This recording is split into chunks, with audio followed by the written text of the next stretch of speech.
নমস্কার দর্শক বন্ধুরা, শুরু করছি আজকের গণিত। আজকের বিষয় পাটিগণিত থেকে নিয়ে আসছি।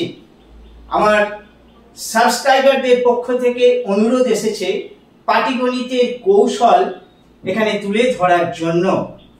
বিভিন্ন চাকুরির ক্ষেত্রে বা অন্যান্য কোনো প্রতিযোগিতামূলক পরীক্ষার ক্ষেত্রে পাটিগণিতের যে অঙ্কগুলো থাকে, বেশ বড় অঙ্ক থাকে, সেইগুলো কিভাবে কৌশলে সমাধান করা হবে সেই কৌশল অনুরোধ করেছেন।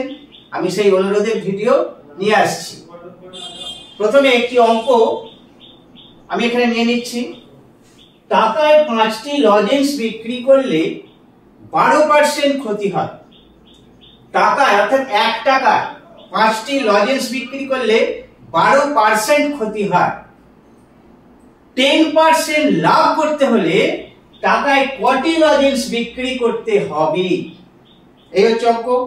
এর যে অরিজিনাল মেথড আছে আমরা অনেকেই করতে পারবো সেই পদ্ধতি, সেটা নিয়ে তো সমস্যা নয়, সময় লাগবে। সমস্যা এটা সময় লাগবে বেশি, কিন্তু কম সময়ে আমরা কিভাবে করব সেটাই এখানে দেখাবো। প্রথমে কি করব, 5 টাকায় 5টা বিক্রি করলে ক্ষতি হচ্ছিল, সেই সংখ্যাটা লিখেছি, ইনটু 100 মাইনাস ক্ষতি, অর্থাৎ ক্ষতির পরিমাণটা কত হচ্ছিল 12%, সেটা আমরা লিখবো, এক্ষুনি লিখবো। আর 100 প্লাস লাভ, খুব ইজি ট্রিক্স। 5 ইনটু 100 মাইনাস যে 12% ক্ষতি হচ্ছিল সেইটা লেখা হয়েছে। এরপর 100 আর 10%, 100টা থাকবে, 100 প্লাস 10% যে লাভ করতে চাইছে, 10% লাভ করলে টাকায় কটি বিক্রি করতে হবে সেই 10টা এখানে লেখা হয়েছে। বাস, এটা সমাধান করলে, এটা সলভ করলে আমাদের অ্যানসার চলে আসবে। দেখা যাক কত আসে। 5 ইনটু 100 মাইনাস 12 তে 88 হবে, 88, 88, আর এটা হবে 110।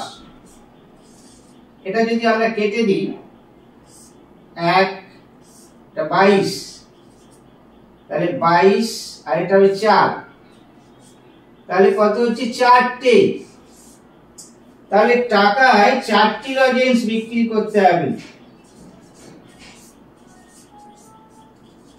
টাকায় 4টি লজেন্স বিক্রি করতে হবে, তবে 10% লাভ হবে। কত দ্রুত হয়ে গেল, আমি বোঝালাম বলে হয়তো একটু সময় লাগলো। এটা একটা টেকনিক। আবার আসছি অন্য টেকনিক নিয়ে। একটি খাতা 25 টাকায় বিক্রি করলে যে ক্ষতি হয়, 35 টাকায় বিক্রি করলে তত লাভ হয়। খাতার ক্রয় মূল্য কত? কৌশলে আমরা কিভাবে করব? অঙ্কটার অরিজিনাল পদ্ধতি আমরা অনেকেই করতে পারবো, এমন কিছু কঠিন অঙ্ক এটা নয়, কিন্তু অরিজিনাল পদ্ধতিতে করতে গেলে অনেকটা সময় লাগবে। ওইটাই বিষয়, সময়টাই বিষয়। কৌশল নিয়ে আসছি কিভাবে আমরা কৌশলে করব। তাহলে খাতার ক্রয় মূল্য, খাতার ক্রয় মূল্য, শুধু ক্রয় মূল্য লিখছি, ক্রয় মূল্য সমান, খাতার ক্রয় মূল্য বার করব, বিক্রয় মূল্য প্লাস, অর্থাৎ 25 টাকা বিক্রয় মূল্য করেছে, 25 টাকা বিক্রয় মূল্য, 25 টাকায় বিক্রি করেছে, এটা একটা বিক্রয় মূল্য। আরো একটা বিক্রয় মূল্য আছে যেটা চাইছে 35 টাকায় বিক্রি করলে, যোগ 35। একবার 25 টাকায় বিক্রি করেছে, 25 টাকায় বিক্রি করলে ক্ষতি হচ্ছে, যে পরিমাণ ক্ষতি হচ্ছে 35 টাকায় বিক্রি করলে সেই পরিমাণ লাভ হবে। এই দুটো যোগ করলাম। এবার কি করব, 2 দিয়ে ভাগ করব। দেখা যাক, 25 আর 35 60, 35 60, 2 30। তাহলে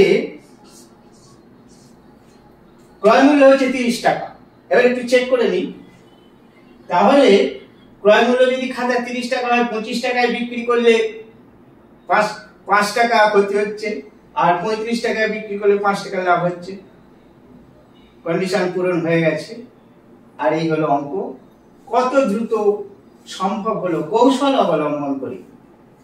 ঠিক এইভাবে পাটিগণিত, বীজগণিত, পরিমিতি, ত্রিকোণমিতি এই অঙ্কগুলো বিভিন্ন কৌশল নিয়ে হাজির থাকছি আজ এই পর্যন্ত।